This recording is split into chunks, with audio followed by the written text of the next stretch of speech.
और अगर एक आदमी चाहे, एक आदमी, तो पूरी की पूरी दुनिया की रियलिटी बदल सकता है अपने इल्यूजन से। कैसे? आज से बहुत साल पहले इस पूरी दुनिया की एक रियलिटी थी, एक रियलिटी थी कि भाई अगर आपको किसी से बात करनी है तो आपको उसके आसपास होना जरूरी है। सिंपल है कि मतलब आप यहां खड़े हो, वो सामने खड़ा है, आमने है सामने है, तो बात कर पा रहे हो, आप बोल रहे हो, वो सुन रहा है, तो बात हो पा रही है। लेकिन अगर कोई हजारों किलोमीटर दूर है तो बात नहीं कर सकते। तो पूरी दुनिया की ये रियलिटी थी, लेकिन एक आदमी ने इस रियलिटी को एक्सेप्ट करने से मना कर दिया। उसने अपने माइंड में एक इल्यूजन क्रिएट किया कि मैं यहां पर बैठ करके हजारों किलोमीटर दूर भी किसी से बात कर सकता हूं। और उस एक आदमी के इल्यूजन से इस पूरी की पूरी दुनिया की रियलिटी बदल गई। टेलीफोन नाम की चीज सुनी होगी तूने, सुनी होगी।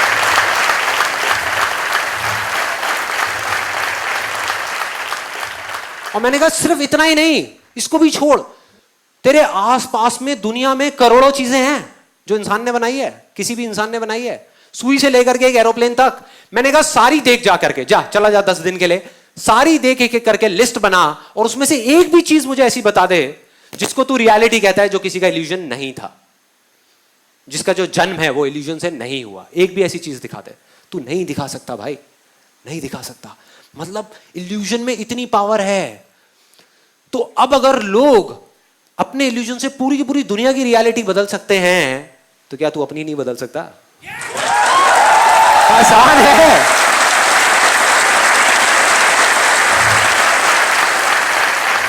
हाँ, प्रॉब्लम क्या है?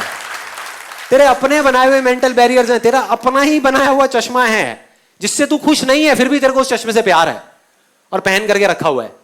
बोल रहा है मुश्किल है, मुश्किल है, मुश्किल है, मुश्किल है, फिर भी लगाया हुआ है। उसकी वजह से ही तेरी जिंदगी मुश्किल हो रही है। चाहे तो उसको उतार के कोई दूसरा चश्मा लगा सकता है, नहीं लगा रहा। क्यों नहीं लगा रहा? क्योंकि कहीं ना कहीं उस चश्मे से ही प्यार हो गया है, इतने टाइम से पहना हुआ है। अच्छा है बुरा है जैसा भी है यार, मेरा चश्मा है ना। हो रहा है अपने आसपास में। अगर आप देखोगे ऐसे बहुत लोग मिलेंगे जो खुश नहीं है अपनी सिचुएशन से, लेकिन तब भी अपने आप को चेंज करने को तैयार नहीं है, अपने नजरिया को बदलने को तैयार नहीं है। अब हमें यहां तक एक बात समझ आ जाती है कि अगर हम चाहें, या कोई भी चाहे, यहां पर जितने लोग बैठे हैं, तो अपने किसी भी इल्यूजन को रियलिटी बना सकते हैं। क्योंकि हिस्ट्री अगर हम उठा करके देखें, ये मैं कोई थियोरेटिकल बात नहीं कर रहा, ऐसे करोड़ों अरबों लोग हैं जिन्होंने अपने इल्यूजन से दुनिया बदली है अपने आसपास की, और अभी भी बदल रहे हैं। बहुत सारे लोग जब एक चीज को बोलते हैं, सपोजिंगली आप ही के सर्कल में, आप आई एम श्योर किसी ना किसी ऐसे को जानते होंगे जिसने कुछ बोला कि मैं ये करूंगा करूंगा करूंगा करूंगा। आपने भी उसको कहा, आपके आसपास वाली पूरी दुनिया ने उसको कहा कि तू नहीं कर पाएगा, नहीं कर पाएगा। मतलब उनके लिए रियलिटी थी कि वो नहीं कर पाएगा, उसका इल्यूजन था कि वो कर जाएगा, और वो कर गया, कर गया। ऐसे बहुत सारे लोग हैं। दूसरी तरफ ऐसे भी बहुत सारे लोग हैं जो अपने छोटे से छोटे इल्यूजन्स को भी रियलिटी नहीं बना पा रहे। तो फर्क क्या है? फर्क क्या है? मतलब एग्जैक्टली ये काम कैसे करता है, क्या होता है? तो उसके अंदर जब मैं जाता गया, तो एक बड़ी इंटरेस्टिंग सी कहानी मिली जहां पर हर इस सवाल का जवाब छुपा हुआ था। और ये कहानी ऐसी है जो शायद आपने मेरी तरह ही पता नहीं कितनी बार सुनी होगी, बहुत बार सुनी होगी। ये महाभारत की कहानी है। एक बार अपने एक आश्रम में, द्रोणाचार्य का नाम सुना है सबने? द्रोणाचार्य, उन्होंने 5 पांडवों को बुलाया किसी चीज के लिए।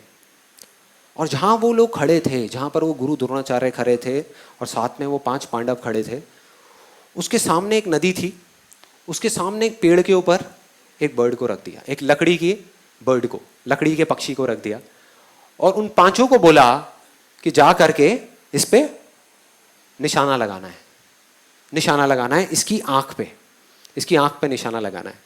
और एक एक करके उनको बुलाया। सबसे पहले आया युधिष्ठिर, वहां पर आकर के खड़ा हो गया।